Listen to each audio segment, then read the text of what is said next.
Nesta aula 74 do nosso curso de Algoritmos e Lógica de Programação, vamos então resolver aqui mais um exercício. Leia um número x maior que 1 e diga se ele é um número perfeito. Eu sou o professor Wagner Gaspar e você está no canal Programe Seu Futuro. Seja muito bem-vindo.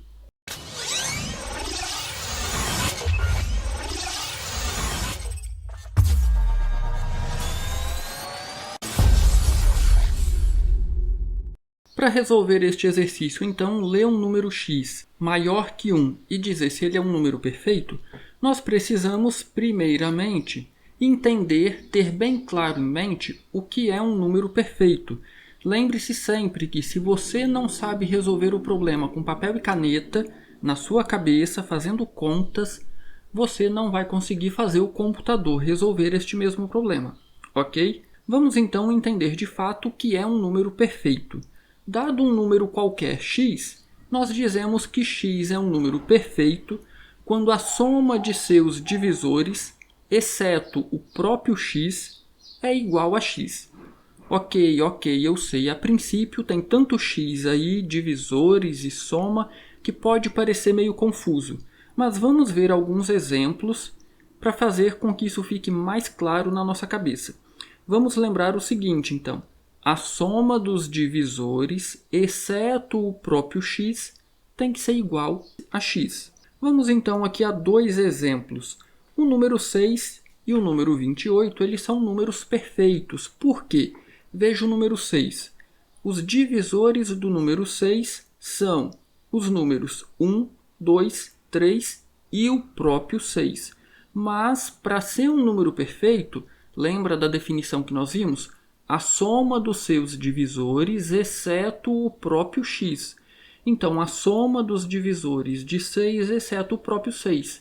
Então, quem são os divisores de 6, exceto o próprio 6? O 1, o 2 e o 3. E a soma deles é exatamente igual a 6. O 28 também é um número perfeito. Por quê? Os divisores do 28 são os números 1, 2, 4, 7, 14 e 28. E a soma desses divisores, exceto o próprio 28, também resulta em 28. Então, apenas para a gente fixar a definição, dado um número x, esse número x é dito número perfeito se a soma de seus divisores, exceto o próprio x, dá um resultado igual a x. Sabendo disso, nós podemos agora traçar uma estratégia para, dado um número x, determinar então se esse número x é um número perfeito ou não. E aí essa estratégia consiste em descobrir quem são os divisores desse número x e somar esses divisores, exceto o próprio x, claro, não podemos esquecer desse detalhe importante. E aí nessa estratégia perceba que é semelhante a alguns exercícios que nós já resolvemos. Esse número x eu vou começar então dividindo esse número x por 1, e aí 1 é divisor, então eu vou pegar uma variável e vou acumular esse valor, 1. Depois eu vou tentar dividir x por 2. Se for divisível por 2, então eu vou somar mais 2 nessa variável. Vou tentar por 3, por 4, por 5 e vou tentando fazer essa divisão até x menos 1. Lembra que eu não posso incluir o x. Então eu vou de 1 até x menos 1. Vou descobrir quem são os divisores. Isso pode ser feito com a operação matemática de resto. Se o resto for zero, significa que eu encontrei um divisor. Se o resto não for zero, significa então que aquele número não é um divisor de x. Somando os divisores, basta então verificar se o resultado é igual a x. Se for, nós temos um número perfeito. Se não, não é um número perfeito. Iniciando o nosso fluxograma, então, perceba que esse início ele é bem semelhante a diversos outros exemplos que nós já vimos.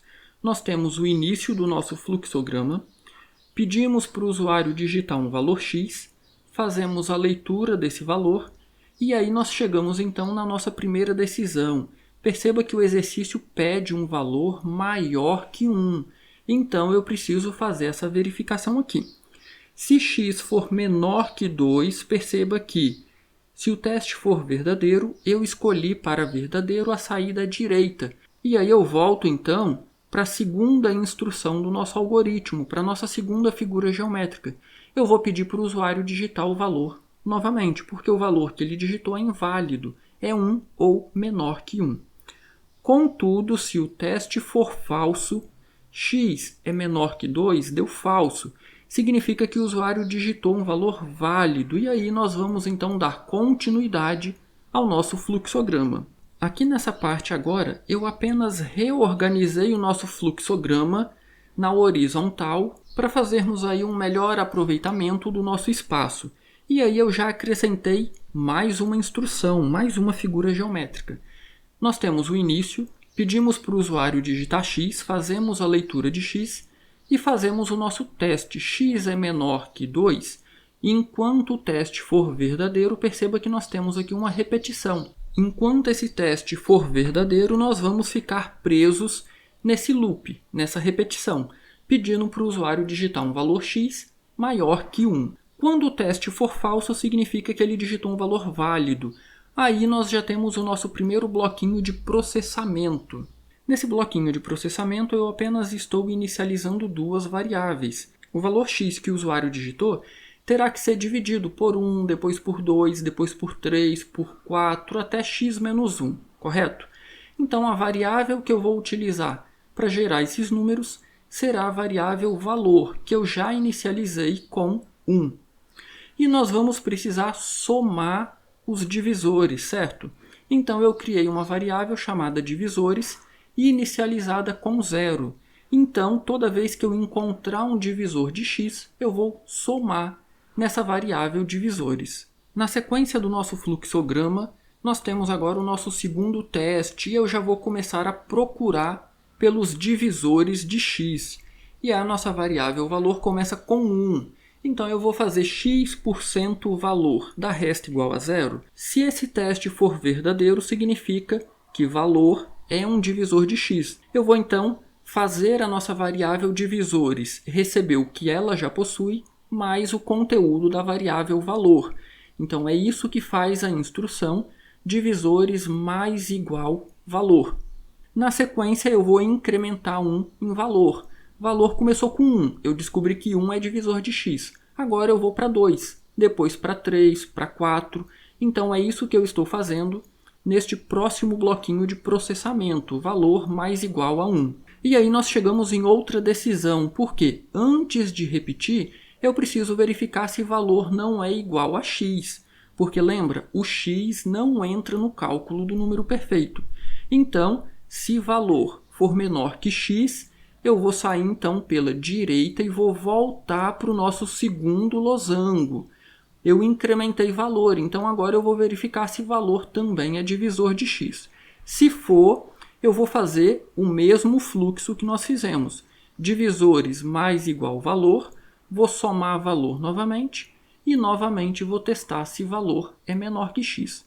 Contudo, se esse nosso segundo losango, o teste for falso, se x% valor não for igual a 0, nós vamos então sair pela esquerda, caminho falso, e aí nós não vamos somar o conteúdo de valor em divisores, porque valor não é divisor de x.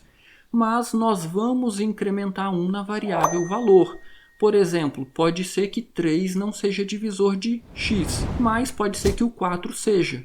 Então, quando o teste for falso, nós não incrementamos valor na variável divisores, mas incrementamos 1 na variável valor. E aí, novamente, no nosso terceiro losango, se valor for menor que x, nós saímos pela direita e voltamos para o nosso segundo losango. Quando este teste, valor menor que x, for falso, significa que valor é igual a x, então eu não vou verificar se x dividido por valor dá resto zero, porque eu tenho certeza que vai dar, e o próprio x não entra na conta. Então, quando este teste, valor menor que x, for falso, nós saímos pela parte inferior, caminho falso, e chegamos em outro teste. Por quê?